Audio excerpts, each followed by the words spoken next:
Hello everyone, this is Chinese US. Hi everyone, I'm Bel Leong-Hong. I'm the chair of the DNC Asian American and Pacific Islander Caucus.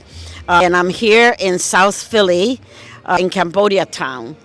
We're trying to get the campaign here to meet with the Southeast Asian community.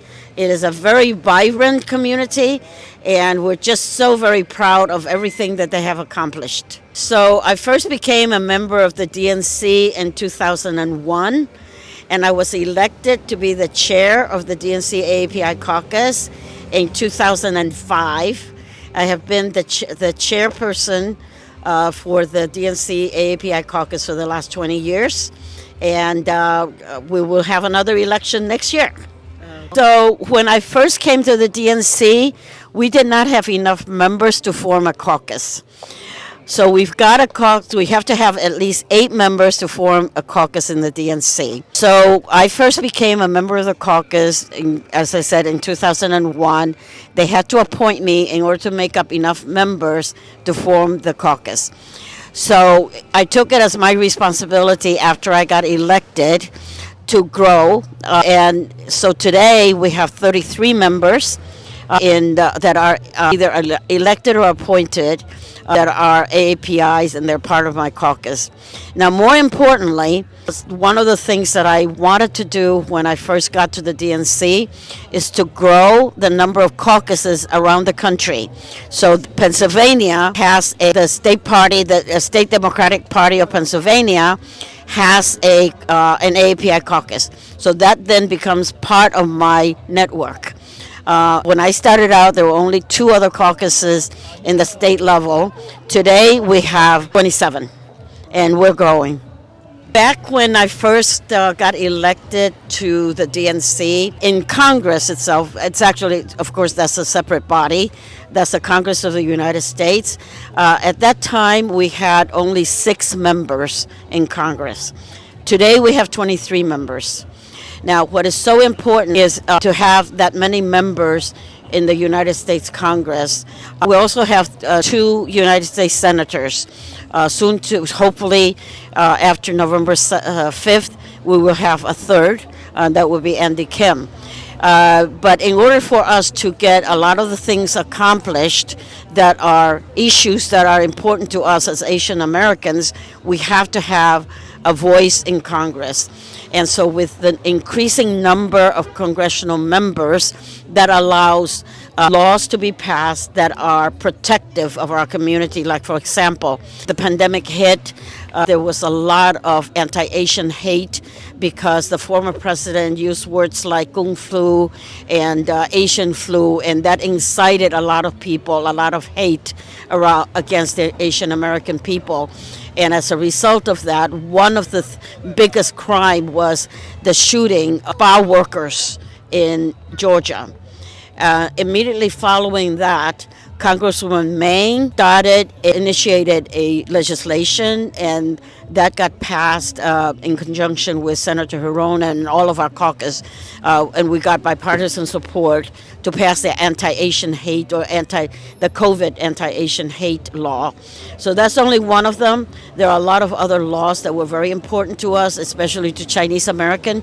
Judy Chu passed resolutions against the condemning discriminatory laws against Chinese Americans as well.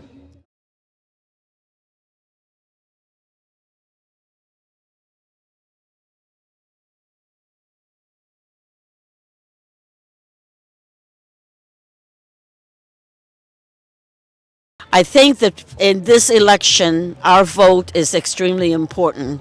Our Asian American vote is extremely important. And let me tell you the reasons why.